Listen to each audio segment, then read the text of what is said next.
Sur le fleuve, les anciens racontent encore les pluies généreuses d'antan, ces années où le fleuve débordait. Et puis, les longues années sans pluie ou si peu, et beaucoup sont partis.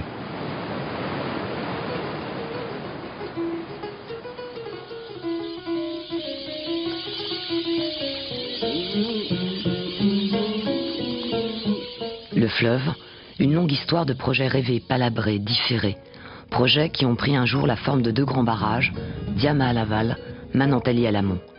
Deux barrages, dit-on, pour retenir l'eau, oublier les terribles sécheresses, développer les cultures, amener la lumière et faire que les hommes puissent enfin vivre ici.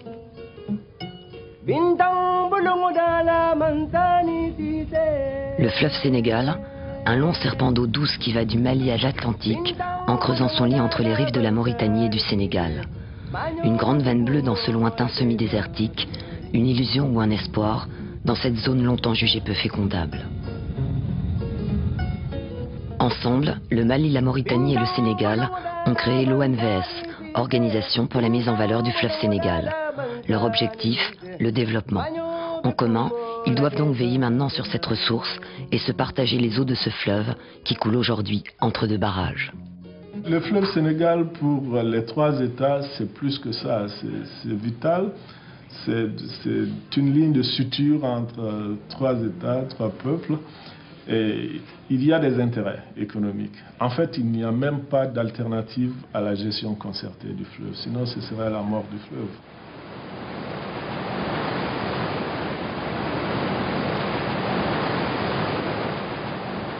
On a un pays en amont où on peut stocker de l'eau, qui n'a pas de grand périmètre à irriguer dans cette zone-là, parce qu'il en a dans d'autres régions, mais qui a de grands besoins en énergie, qui est un pays enclavé, qui a besoin de navigation pour un débouché sur la mer. Et en aval, on a un delta avec des pays qui ont des terres à irriguer, une agriculture à développer. C'est à l'ouest du Mali, là-bas, en haut du fleuve, que les hommes ont construit le barrage de Manantali. Le barrage, un énorme mur de béton appuyé sur deux collines. 3 milliards de francs investis par les bailleurs de fonds, allemands, français et les pays arabes.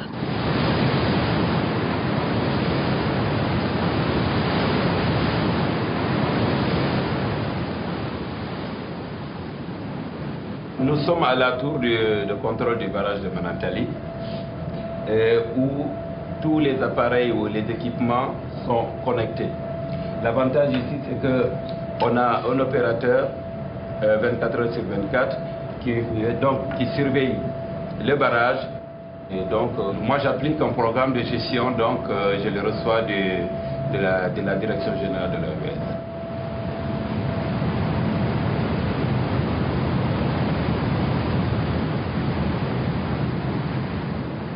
Vu de l'intérieur, le barrage prend des allures de cathédrale où l'eau rugit dans un flux étourdissant.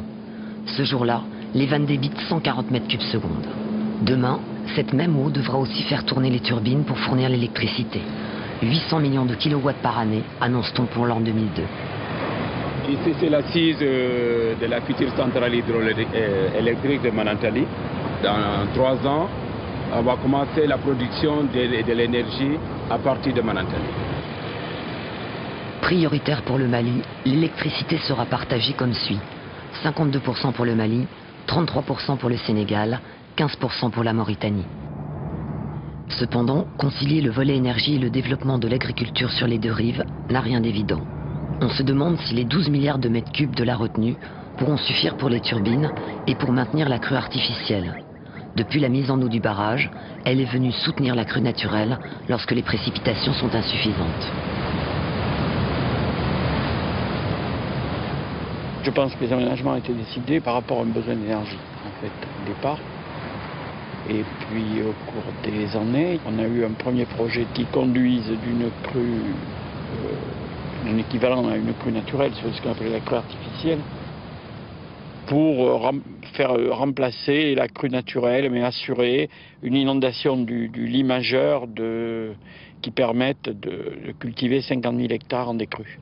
C'est-à-dire, lorsque la crue se retire, les gens font des plantations, sorgho, maïs, n'importe, enfin toutes les plantes, patates douces, etc. Mais on s'est aperçu qu'il y avait d'autres paramètres qui rentraient en ligne de compte. On pense qu'il y a à peu près 375 000 hectares cultivables que l'on pourrait irriguer en fait. Donc il y avait les pâturages, les forêts, enfin les forêts, on appelle ça des forêts, mais c'est tout ce qui est gonaquier, les arbres de la vallée, qui avaient besoin, qui ont donc des racines jusqu'à une certaine profondeur, étaient complètement hors d'eau et étaient en train de péricliter. Il y a la pêche, il y a ensuite d'autres critères qui rentrent en ligne de compte. Bon, il y a la santé, bien sûr, la navigation aussi, qui réclame de l'eau, enfin un certain débit minimum, pour que les barges puissent passer les seuils. Et pour répondre à toutes ces contraintes, il faut optimiser les réserves. Ces fameux 12 milliards de mètres cubes, pour lesquels on s'en souvient encore ici, il a fallu inonder 375 km² de terre et déplacer des villages entiers.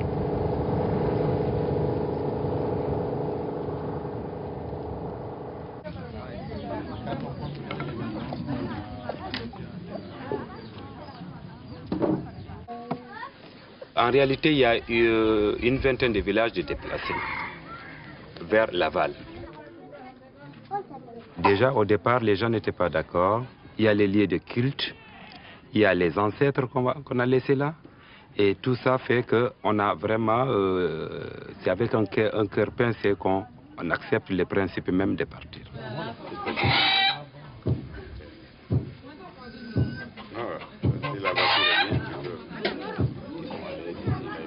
o kɛra sugu min ko n'an bɛ bɔ pirisigi jamana saba le bɛnnen b'a la ko ka barasi dɔ barasi dɔrɔleki a bɛ fɛn na ɲa jama o jamana saba ye o kosɔn an bɔra ye dugukolo sɛnɛ yɔrɔ min bɛ yan an wulila an tun bɛ sɛnɛ k'an yɛrɛ ye burusa jan bɛɛ la bari sisan yan sumani ne k'a di an ma san 10 i bɛ yɔrɔ kelen kan k'a sɛnɛ ni nɔgɔ man k'a la fɛn tɛ sɔrɔ. Ils ont effectivement moins de terre, en ce sens que c'est limité. Ils sont venus retrouver des anciens villages qui étaient dans la... Donc ils ont partagé la terre.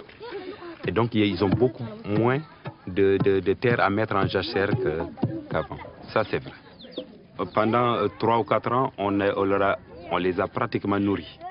On a essayé de reconstituer le village comme il était avant. On a pris entièrement en charge de la construction de leur propre maison, en les construisant et en les payant comme manœuvre. Quand on est nourri, on prend l'habitude. C'est peut-être une mauvaise habitude que les gens ont prise, mais il fallait quand même, c'est une aide étrangère, extérieure, qui devrait quand même s'arrêter un moment.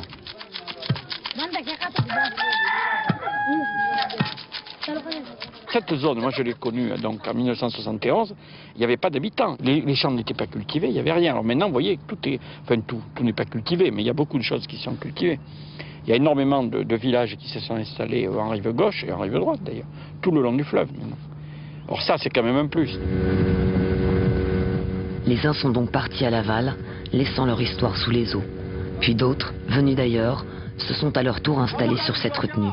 Une sorte de petite mer intérieure de 80 km de long, aux eaux poissonneuses, parsemée d'îles et de pitons rocheux.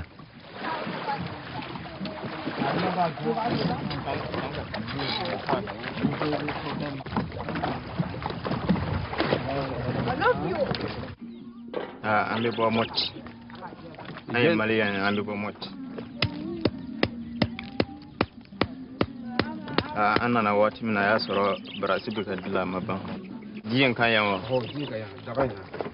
sisan an sigila yan nka sani an ka sigi yan an sigira yɔrɔ caman na an bɛ munumunu ka na an ka baara ye mɔni ye nka an nalen yan sisan an y'a sɔrɔ sɛnɛkɛ yɔrɔ bɛ yan an bɛ dɔɔnin dɔɔnin kɛ sɛnɛ na.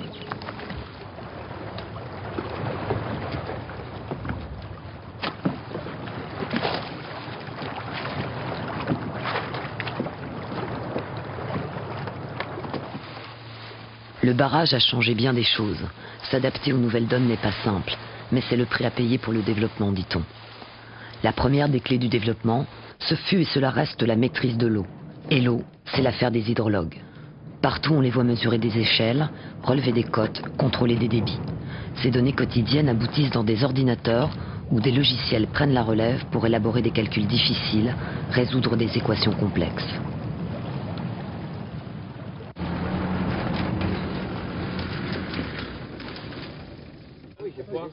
Pour eux, maîtriser l'eau, c'est ne jamais oublier que la ressource n'est pas inépuisable. Ils étaient là avant barrage, ils sont toujours là après. Ouais, bon, ça ira là. Hein. On dispose de beaucoup de données sur le fleuve Sénégal depuis 1904. C'est pas pointé là? Depuis 1904, on a tous les débits. Depuis Manantali quasiment jusqu'au barrage de Diama, on sait exactement tout ce qui passait tous les jours. Donc on a construit un modèle mathématique qui permet de transférer les débits d'ici, de Manantali, de manière à avoir juste ce qu'il faut à Bakel. Chaque jour, le calendrier est fait à l'avance. Donne. Toi, tu attrapes le bateau. Sors-toi de là, quitte le bateau. Donc actuellement, les vannes sortent en principe à un certain débit. Donc les mesures que nous faisons là sont faites pour vérifier ce débit. Il faut voir si les débits théoriques de sortie sont exacts. Bah, c'est où le arbre là-bas. Je descends la bête.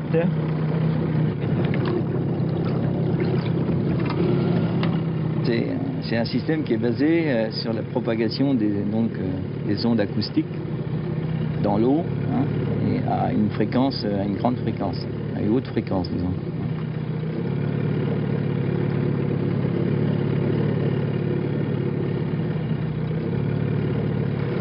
On obtient directement des données au fur et à mesure qu'on traverse le fleuve, les données s'accumulent, verticale par verticale, et on trouve le débit l'autre côté, en arrivant de l'autre côté de la rivière.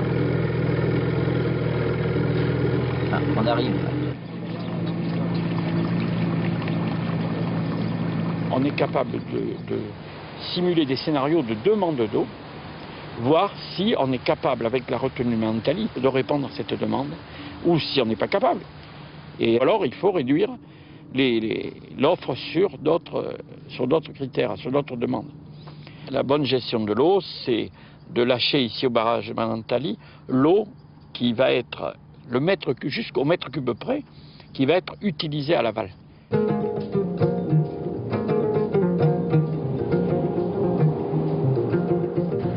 Ici, pas de route, juste des pistes tourmentées et un soleil chargé de poussière.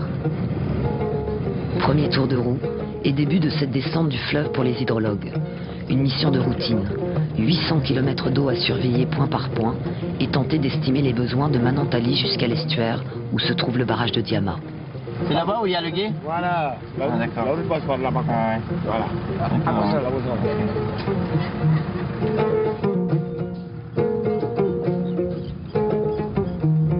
Première halte aux chutes du Félou, où depuis 1928, une petite centrale hydroélectrique a été installée pour alimenter en partie la ville de Caille, troisième ville du Mali.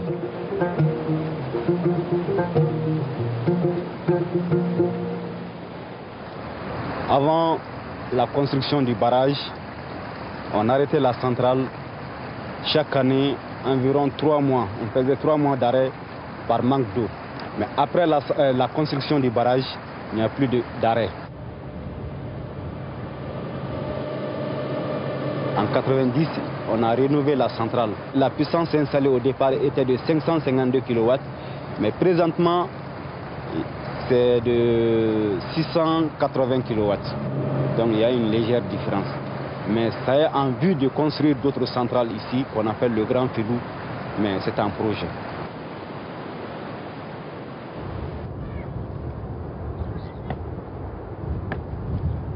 Paradoxe, les villages situés à quelques centaines de mètres de la centrale n'ont toujours pas l'électricité.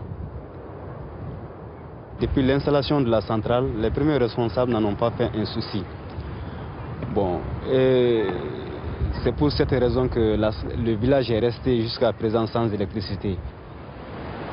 Une fois que le village est électrifié, beaucoup chercheront à venir s'implanter ici parce que l'atmosphère n'est pas polluée. L'air n'est pas pollué ici, il fait très frais ici et puis l'air est pur. On attend la lumière parce que l'électricité c'est la vie et c'est indispensable.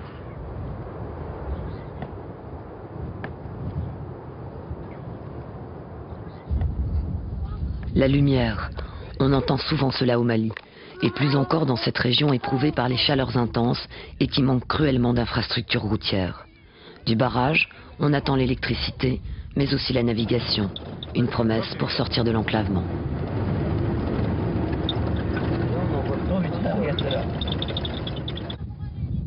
La frontière est franchie, le Mali est juste derrière. On procède à un dernier relevé d'échelle avant de s'engager sur la rive gauche, celle du Sénégal.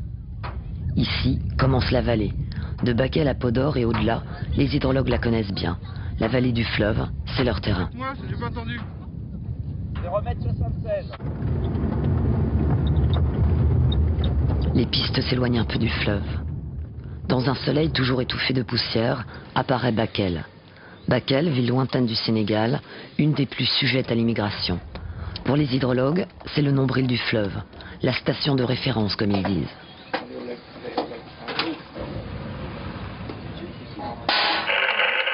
Comment vous me recevez ce matin? Vous me recevez 5 sur 5 là? Oui, je vous reçois 5 sur 5. Ok, d'accord. Moi aussi, je vous reçois 5 sur 5 là. 161 et 162 fois. 161 et 162 fois.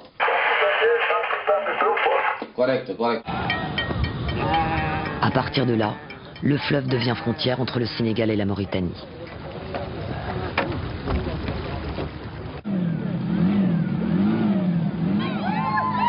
Nous sommes entre Bakel et Gouray. Bakel, c'est côté sénégalais et Gouray, côté mauritanien. Il y a des Soninké, il y a des Poulards, il y a des Wolof. Ouais, c'est les mêmes populations. La traversée, c'est à 100 francs. Aller-retour 200 francs, donc il n'y a pas de problème. Les Mauritaniens traversent pour aller faire du marché à Bakel. Et les Bakelois aussi traversent pour aller chercher des denrées alimentaires ou bien des tissus ou bien de nombreuses choses, quoi. Bakel, où de tout temps on s'est mis à guetter si l'eau viendrait ou pas, comme le rappelle ce poème de Léopold Senghor. La crue est annoncée à l'échelle de Bakel, rouge, toute digue tendue, et le calcul des ingénieurs. Le vieux lecteur d'échelle, lui non plus, n'a pas oublié. En 1952, on faisait les mêmes mesures comme l'échelle de crue actuellement. Matin au soir, on prenait les mesures. Et même la nuit, on travaillait. Parce que, en ce moment, on n'avait pas des appareils modernes comme actuellement. L'eau était très basse en ce moment. Ils nous disaient qu'il y aura la construction des barrages. On ne savait même pas en ce moment quels étaient ces barrages-là.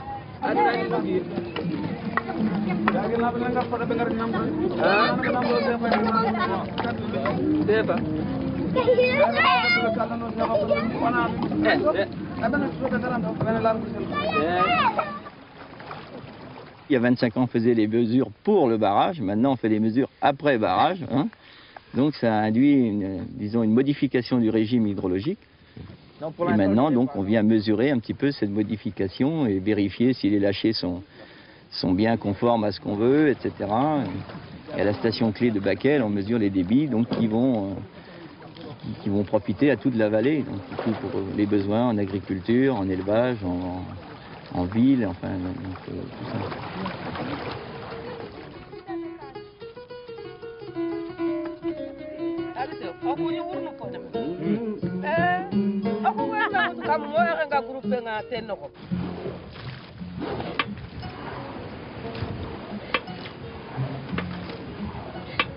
À quelques kilomètres de Bakel, la GDRR, ONG française présente depuis 25 ans dans la zone, a lancé un programme d'aide au développement d'une filière horticole. Son but, former les paysans au maraîchage, à gérer les exploitations qu'on appelle ici les périmètres irrigués, apprendre à s'organiser. Une ONG parmi beaucoup d'autres, mais qui voudrait bien ne pas être un projet de plus qui vient et qui s'en va. Et à terme, que le projet soit repris par les producteurs eux-mêmes, plus d'assistanat, mais de l'autonomie. Il y a à peu près 300 exploitations qui sont appuyées d'une manière différente en fonction des caractéristiques de cette exploitation. Ça passe de la pompe Jambar que vous avez pu voir tout à l'heure, c'est ces pompes à pédales là, extrêmement, jusqu'à des GMP très puissants comme ce que nous finançons actuellement pour des bananeraies où il y a des besoins d'eau très, très importants.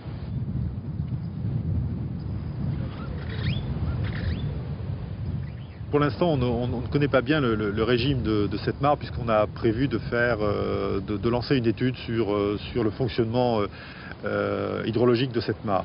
C'est parce qu'il y a une croissance extrêmement importante de ces périmètres autour de la mare que nous allons lancer cette étude, parce que c'est extrêmement important de connaître les capacités en eau, son régime, et d'avoir un système de suivi.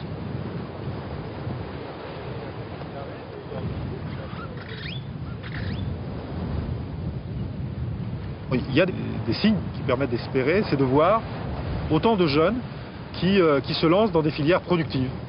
Le périmètre dans lequel on est, c'est un garçon qui a une trentaine d'années, qui lui n'a jamais été en migration, mais qui a décidé, qui a commencé par faire quelques petites planches par ses propres moyens, et qui est là maintenant sur 1 hectare. Et là, on est dans 1 hectare de maraîchage, c'est quand même quelque chose d'extrêmement important. Et ça, ce sont des signes extrêmement encourageants, mais qui s'inscrivent quand même dans un environnement qui n'est pas facile. C'est pas la Beauce, c'est pas le Poitou, c'est le Sahel.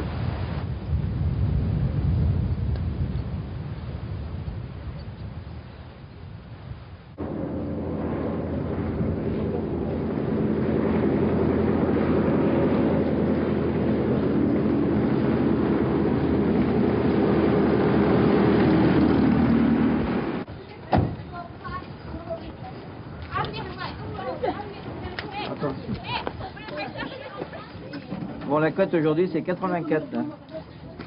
La descente se poursuit, avec les hydrologues infatigables guetteurs d'échelle, de côte, de débit. Le fleuve est toujours là, flottant dans ses eaux presque tranquilles. Pourtant, ici à Matam, les pêcheurs se plaignent. Regarde derrière là. Tu vois le filet là, dans le pirogue là. Le gars là, il est fatigué. Baras o pindi am tan ndiyam dam naki toɓede lingu ɓenni fayi baras mala baras makka jama so yi baras makka jama ton koko fermi hay goto wonta artu an kadi ga nde baras o alano makka jama nde so yi hankandi ha mayone ɓeɓa lingu artat min gona ñamde hen anani dans 2 mois 3 mois min ñama hen ha ndungu arta ndungu lingu rewno ɗo ngu kadi ngu reftata ɗo min mbara ɗum so nguuto yeeyi to tan waɗama bloqué sokama kaso yaltata arata. Organisés en association, les pêcheurs du district de Matam ont interpellé les États. Mais leurs revendications sont, disent-ils, restées sans réponse.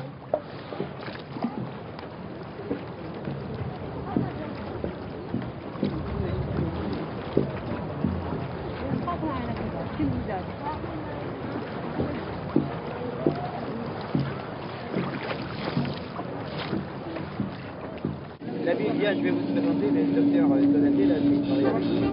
Il a fait sa thèse avec Martin sur les bas-fonds de la Gambie. Je ne sais pas où il va nous emmener là, parce que le Diamel c'est plutôt de l'autre côté. Hein. Déjà, il faut reprendre la route, partir vers une nouvelle rencontre, se laisser entraîner vers un autre projet.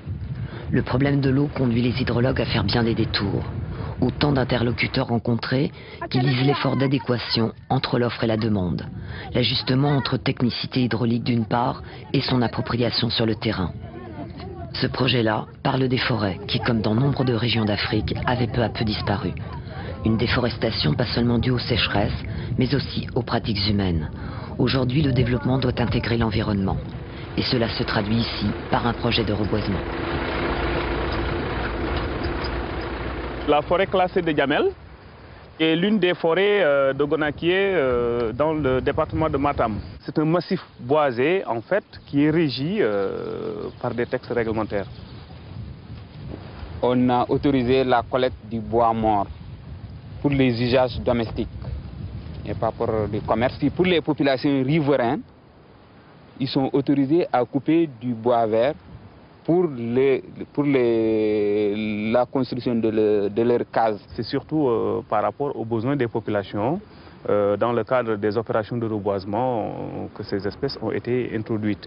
L'acacia mellifera, pour essayer de régler les problèmes de clôture au niveau surtout des champs, au niveau des vergers et tout ça, parce que c'est une espèce épineuse, vraiment qui accroche, hein, je vous assure.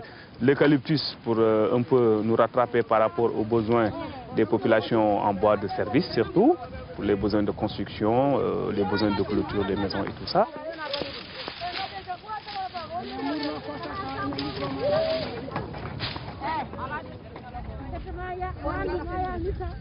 La terre est encore fertile.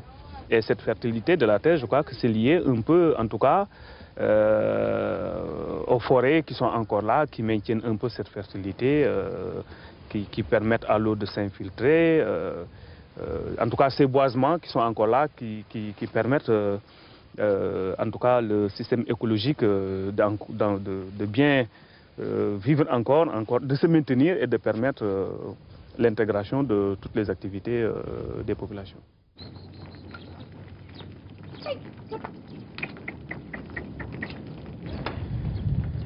Les gens du fleuve témoignent, les lieux, les mots défilent, parfois découragés ou l'instant d'après volontaire. Chaque expérience se voudrait une tentative, souvent comme une démonstration. Mais que sait-on du temps qu'il faut entre tradition et innovation? Un parcours entre paroles d'ingénieurs et utilisateurs où planent encore des risques de malentendus. Et ce paysage qui ne peut s'empêcher de rappeler durement la poussée du désert en même temps que percent un peu partout des espoirs de verre.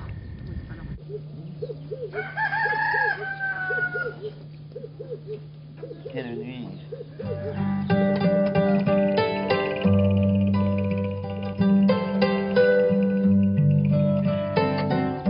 L'île Amorphile, une étape buissonnière où les hydrologues ont pris l'habitude de passer la nuit, là, entre deux bras du fleuve. À l'aube, on s'attarde. Pour un peu, on en oublierait les échelles.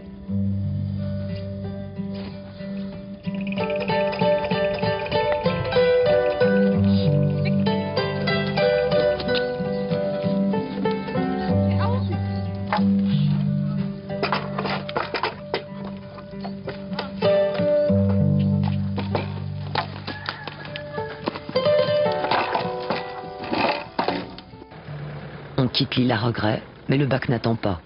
Il faut repasser sur la rive et rejoindre Podor, un peu plus bas, toujours côté Sénégal.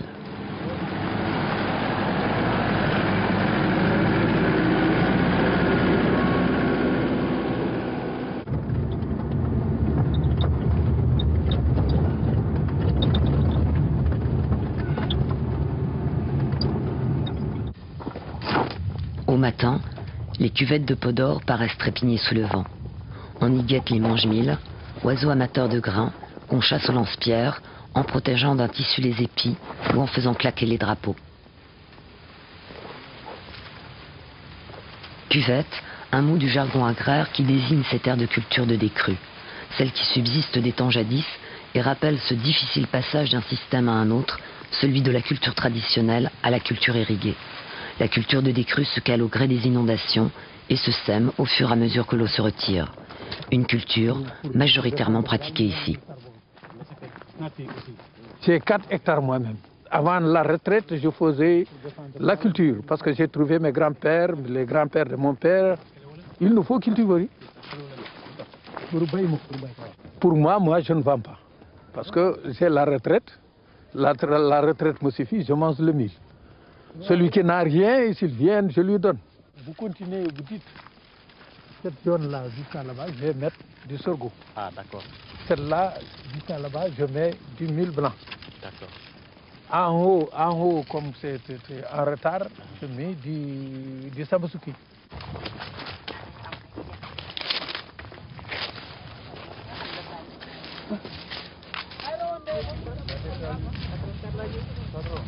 Ce type de culture, à mon avis, dans la zone où nous sommes, vient en complément par rapport aux cultures irriguées qui ont pris un certain développement. Parce que c'est des cultures, c'est vrai, qui entrent dans leur tradition alimentaire, mais qui ne donnent pas une très grande production. Les terres irrigables font de 140 000 hectares. Or, les cultures, donc les aménagements hydro-agricoles, font 16 000, moins de 20 000. Vous voyez donc le déséquilibre qu'il y a. Donc tout le reste, c'est de la terre qui est là, qui est prête soit à être inondée, soit à être aménagée en système de culture irriguée.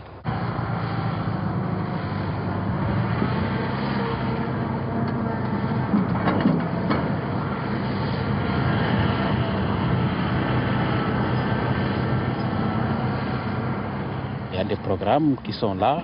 Je citerai par exemple le schéma hydraulique de Podor, qui tient en compte les nouvelles données de la situation future qui viendra et qui consistera surtout à améliorer l'hydraulicité au niveau du département, mais tout en mettant l'accent parfois sur l'intensification de l'agriculture irriguée, bon, qui à mon avis et selon nous est la seule voie de salut pour mettre en valeur cette terre.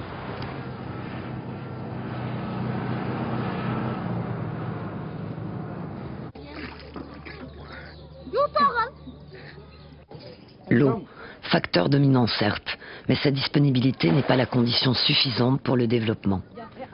Le développement, une autre longue histoire, malmenée, souvent redéfinie, toujours en débat et révélatrice de contradictions.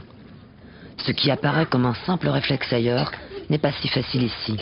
La population, très peu scolarisée, doit tout interpréter de cette modernité. Souvent, les associations paysannes ont des difficultés pour assurer la maintenance et l'entretien des matériels. Et puis, on manque d'informations, les engrais sont chers, les débouchés restent incertains. Enfin, disent les analyses, comment sans tout bousculer faire comprendre aux gens du fleuve que les schémas sociaux traditionnels ancrés dans la vie des villages ne peuvent s'appliquer aux activités économiques, que ce sont d'autres règles qu'on ne pourra pas y échapper.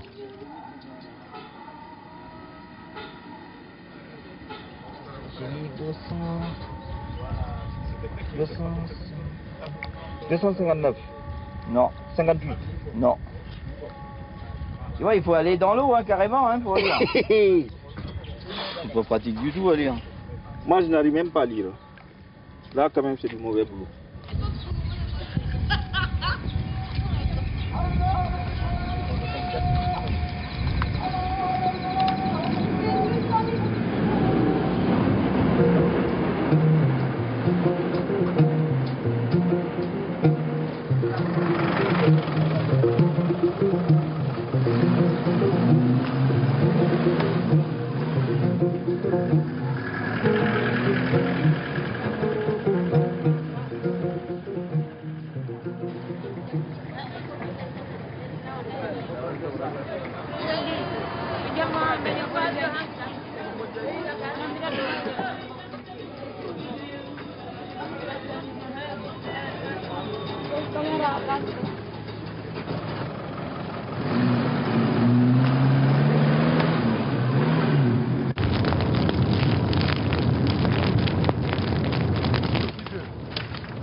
À Richard-Toll, on entre dans la zone du delta, zone sous influence marine, à la réputation saline, longtemps jugée impraticable à l'agriculture.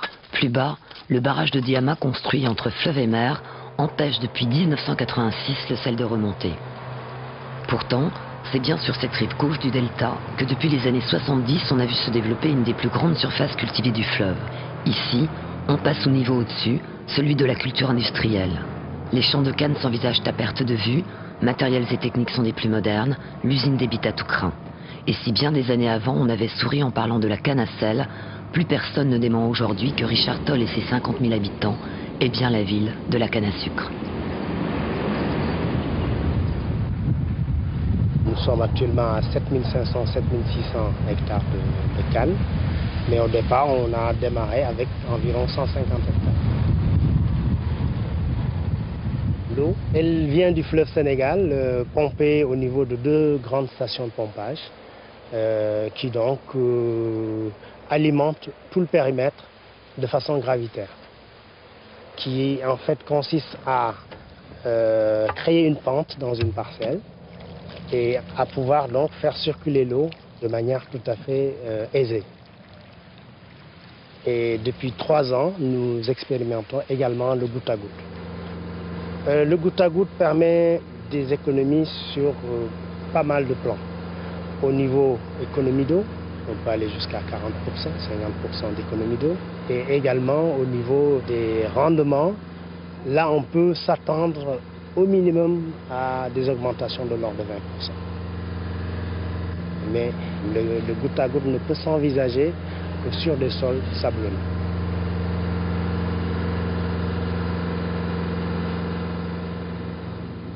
Qui dit irrigation dit drainage, C'est d'autant plus vrai ici que nous sommes dans le delta du fleuve Sénégal, une zone qui a subi une série d'introgressions et de régressions marines, avec de façon résiduaire une nappe d'eau salée à faible profondeur.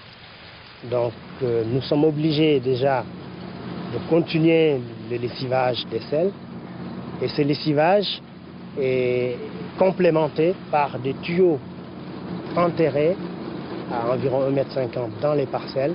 Ces eaux sont recueillies dans un réseau de drains d'environ 300 km qui donc sont interconnectés de manière à pouvoir, au niveau de stations d'exor, être évacuées hors du périmètre. Nous payons l'eau depuis bientôt 10 ans à l'OMV, c'est normal. Nous estimons que notre consommation tourne autour de 150 millions de mètres cubes. Le prix du mètre cube pour les cultures industrielles actuellement est de l'ordre de 1 franc CFA le mètre cube.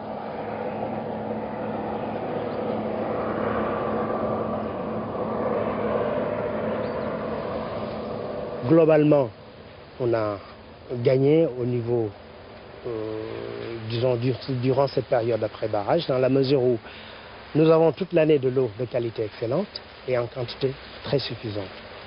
Par contre, on peut juste mentionner une contrainte. La qualité de l'eau s'étant améliorée, nous avons une prolifération très importante d'herbes aquatiques.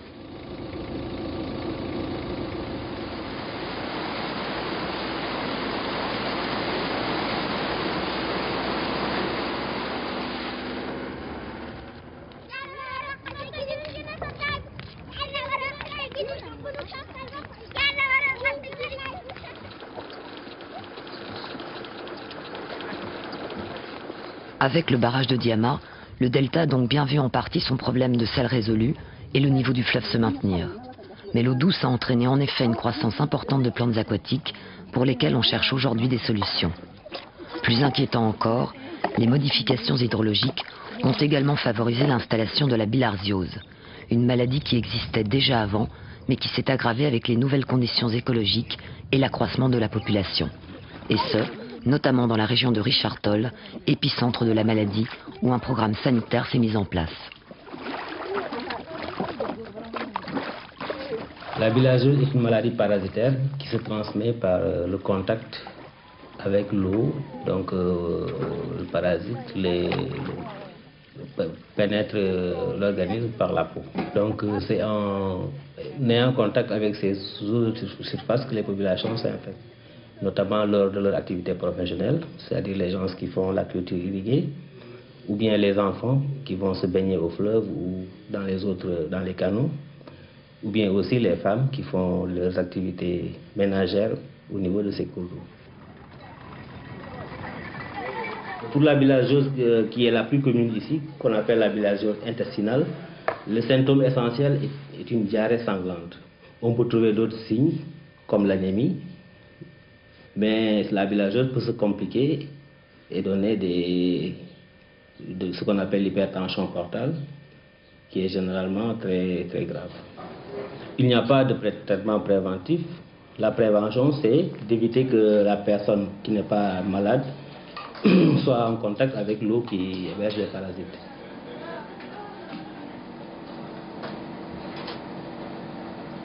Je pense qu'il y a une relation de causalité très nette entre la mise en eau des barrages et le développement de la bilharziose. Cela, je pense, est indéniable. Parce qu'avant la mise en eau des barrages, alors, il se produisait ce qu'on appelait le phénomène de la remontée de la langue saline.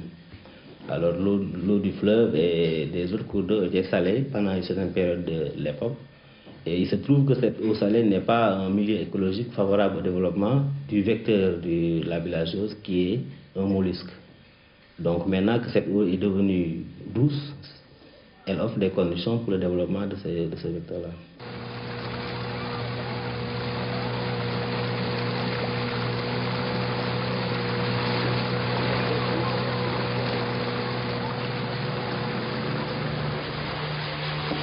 Un peul sans troupeau est comme un prince sans couronne, dit l'adage.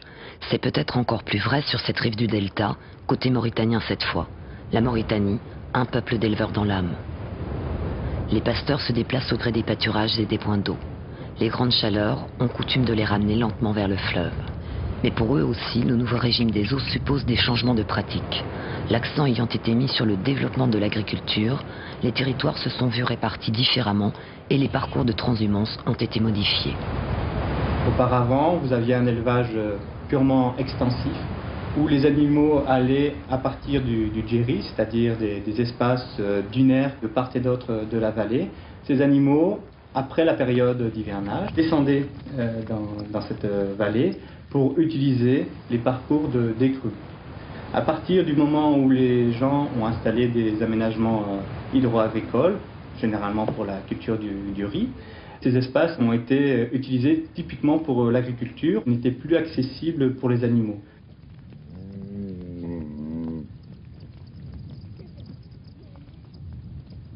Quand on parlait justement d'aménagement du Waalo, qu'on allait dire l'élevage va disparaître dans la zone, ce n'est pas du tout le cas. Les éleveurs sont des gens qui s'adaptent, qui de toute façon sur le plan culturel, religieux, l'élevage a tout à fait sa place. Au niveau du budget, même si c'est quelque chose qui est souvent informel, ça fait partie également pour 75% des gens de la première et de la deuxième activité, donc ils ne vont certainement pas abandonner cette activité-là. Les gens vont s'adapter, vont mieux utiliser, et là il y a certainement du travail à faire sur la meilleure utilisation des fourrages qui ont été grandement développés aussi dans la zone. Allez mon gars, quoi.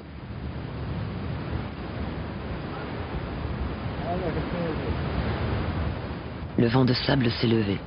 La Mauritanie semble ne pas vouloir faillir à sa réputation de pays du désert. Un désert où l'eau est un don du ciel. Et, gagné par cet état d'esprit, on s'étonne de ce coin de prairie verte qui apparaît alors comme un mirage.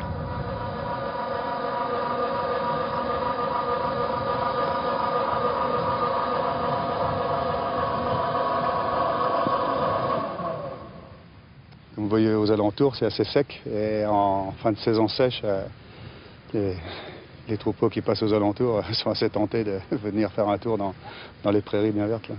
Nous sommes ici au bord du fleuve où nous devons produire le fourrage qui est destiné à des vaches laitières. C'est à côté de Nouakchott. Ces vaches produisent du lait frais qui est commercialisé sur place. Donc ici, les cultures fourragères sont produites sous aspersion. Nous avons retenu le système de l'aspersion à l'aide d'un pivot pour économiser l'eau, qui est facile d'accès, mais que l'on doit gérer au mieux. Alors, on utilise 150 mètres cubes par heure. On peut produire ici. Le tout, c'est d'avoir une bonne préparation des terrains et puis un bon système d'irrigation et de l'eau, surtout de l'eau en permanence, quoi. C'est un fleuve qui nourrit tout le monde, hein, qui fournit en eau des milliers et des milliers de gens. Hein. Il nous fournit l'eau et il se débrouille pour pomper. Hein. Apparemment, ils le font très bien. Hein.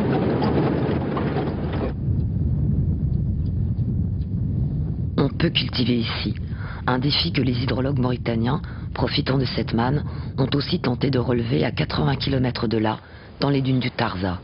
Celui-là expliquera comment ils font et refont des calculs pour maîtriser l'eau du fleuve qui se détourne vers le lac d'Erkiz et développer les cultures, même au milieu des sables. On essaie de coordonner depuis quelques années un suivi d'échelle généralisé au niveau du fleuve. Par exemple, si la crue est lâchée tel jour à Manantali, avec notre échelle, on va savoir quand est-ce que l'eau a commencé à monter sur l'échelle. Et donc là, on peut calculer en fonction du calendrier culturel. On peut dire, là, nous demandons que le soutien de cri soit à telle période, pour que nous ayons la cri à telle période et qu'on n'ait pas de décalage, parce que pour l'agriculture, il faut être calé dans le calendrier culturel, le bon calendrier culturel. Ben, ça c'est classique, là. Je prends un truc en liège qui flotte, ou les chaussures là en plastique comme le gars là, et puis j'en prends un petit morceau. Connaissant la largeur du pertuis, je la dépose juste à l'entrée du pertuis. Le courant va l'amener, je regarde ma montre, et le temps de sortie, je calcule à peu près une vitesse moyenne, avec la vitesse moyenne, connaissant la section du pertuis, j'ai tout de suite le volume et le débit. Et j'ai vérifié avec un moulinet, par les méthodes de moulinet, ça donne à peu près la même chose. C'est classique, c'est des solutions de terrain quand on n'a pas d'autres moyens.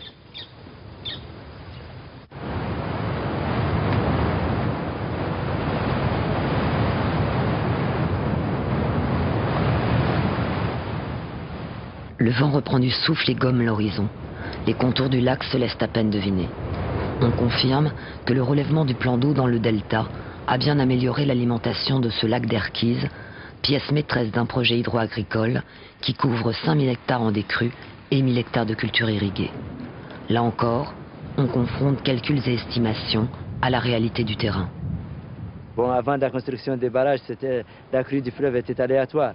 Les années de déficit pluviométrique ou de déficit de crue, donc il était soumis à l'irrégularité du fleuve. Donc ce qui fait qu'on bénéficie bien de la régularisation faite par Manantali. Et effectivement, on bénéficie aussi de l'action d'empêchement de remontée saline de Diama. À un certain moment, les greniers en matière de sorgho dans la région, c'était l'Erquise. Et puis actuellement, avec le développement de l'agriculture, on y fait l'agriculture irriguée à maîtrise totale. Et nous avons l'une des plus grandes rizières du Trarza, 1000 hectares quand même. Ici, on a créé ce qu'on appelle les comités de gestion de l'eau. C'est-à-dire que ce sont des gens qui accompagnent les hydrauliciens au cours de l'exercice de son travail. Ils les apprennent les techniques. On leur dit que l'eau, il faut en utiliser ce qui est nécessaire, ce qui n'est pas nécessaire, il faut le laisser. Il ne faut pas gaspiller de l'eau. Il faut prendre ce dont nous avons besoin et ne pas gaspiller cette denrée qui est très importante et très rare.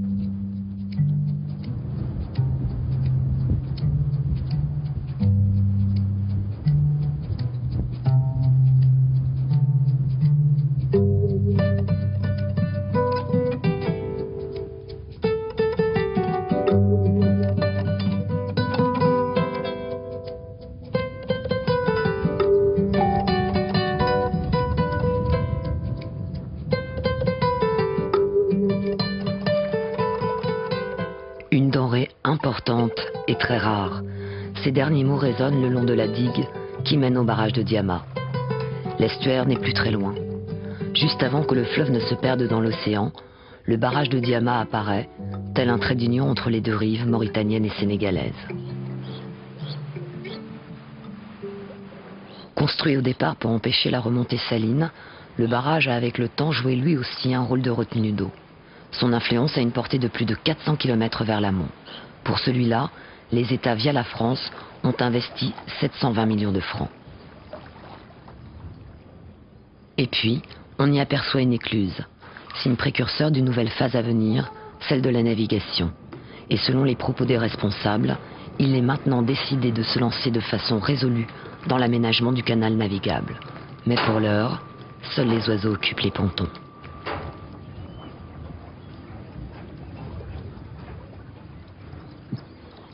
Derrière le barrage, l'eau et le vent ont un goût de sel, et cette mission-là touche à sa fin.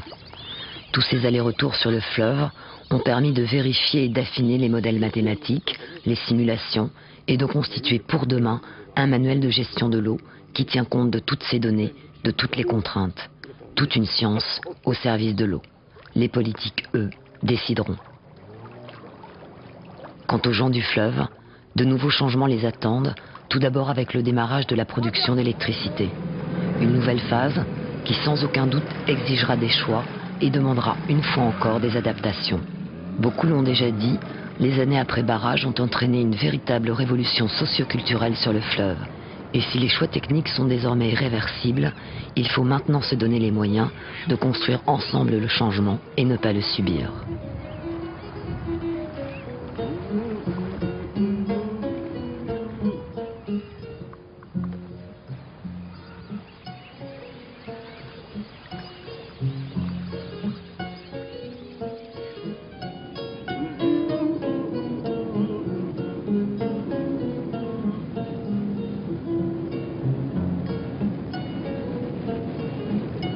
Bintang bulungu dalam mantani tite, bintang bulungu dalam Manyo be kumbo la ke ba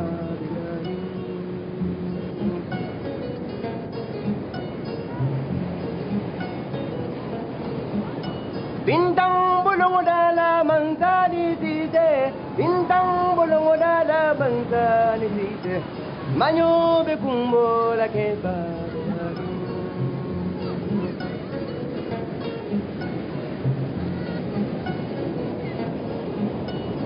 La ilallah, la ilallah, la ilallah, manzaliyela.